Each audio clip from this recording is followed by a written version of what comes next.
Welcome to Triumph IAS. It's a daily mains practice question and answer series. This program is exclusively designed for UPSC CSE aspirants. In this video discussion, we will discuss UPSC CSE mains previous 25-year questions. Question number 1. Assess the main administrative issues and socio-cultural problems in the integration process of Indian princely states.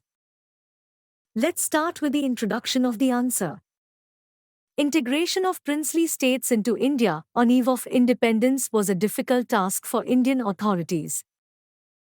The main body of the answer should be, by 15th August 1947, rulers of all 652 states bat signed the instrument of accession, except Jamnagar, Kashmir, and Hyderabad. Kashmir was ruled by a Hindu ruler and had a Muslim majority. The prince envisioned the state as an autonomous entity, and he was hesitant to join either India or Pakistan. Hyderabad aspired to be a sovereign state.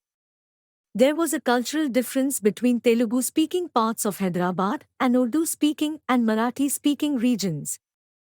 The Nawab of Junagadh wanted to join Pakistan, but his people preferred Indian sovereignty. Also, the extent of privileges to be retained, nature of compensation, and hierarchy among princes, privy purses, etc. were points of contention. Conclusion of the answer is: lastly, India was able to incorporate all of the princely kingdoms in its territory within a few years of independence through smart diplomacy, persuasion, and the timely use of force.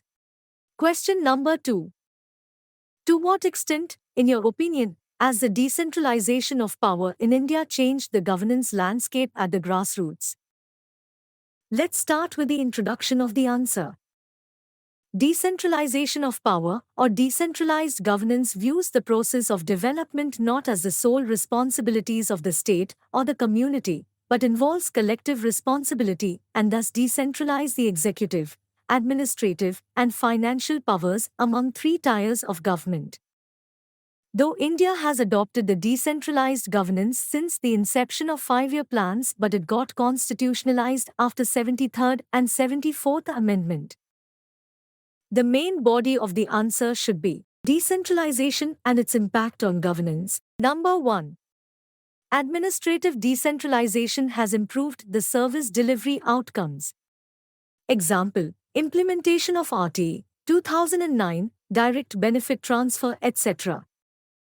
Number 2. Introduction of the third tier of fiscal authority has met with varying degree of successes in delivering public services in different states.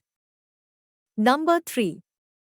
Political decentralization has successfully helped in enrooting the political representation.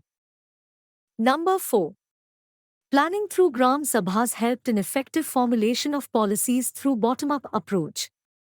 Implementation of Magnarega is the best example of decentralized governance. Problems associated with the decentralization. Number 1. It overemphasis on the process of planning. Number 2. Local governments often suffer from weak institutional capacity and their decision-making processes are also unsystematic. Number 3. Information asymmetries, which make it difficult for central officials to really know the position at the local level. Conclusion of the answer is: even though there are some shortcomings, but local level participation has opened up spaces for new relationship between the governments and citizens. Question number 3. What is integrated farming system? How is it helpful to small and marginal farmers in India? Let's start with the introduction of the answer. The integrated farming system, as the name suggests, is an integration or a collaboration of two sectors of production: crop production and animal rearing. These two entwined sectors of production guarantees large-scale diversified production with minimum cost and labor. This particular farming method hits a unique cycle of recycling. The byproduct of one becomes the raw material for the other. The main body of the answer should be the various merits of integrated farming system. Number 1.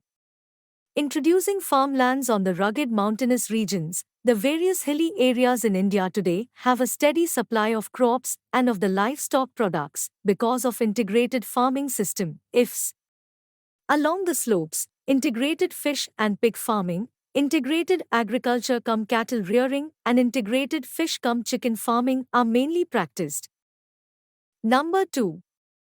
No leftovers. This farming mechanism creates an eco-friendly usage of the byproducts, thereby descending the input expenditure. This symbiotic association between the two sectors of production helps in fully utilizing the resources and also helps in optimizing the yield and productivity. The waste product management even helps in lowering the dependence on the raw materials bought from the markets. Number 3.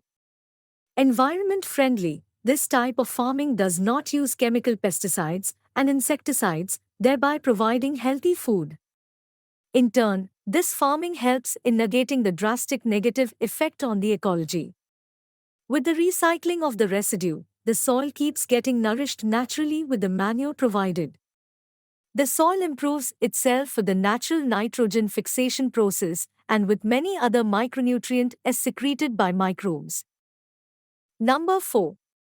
Feeding the ever-growing population. With the increased pressure of population on farm lands has created immense issues for the farmers. Hence, the additional businesses like poultry farming, sericulture or apiculture on farmlands help in expanding the income range for the farmers. All the more, this increased productivity helps in filling the stomachs of the surging population.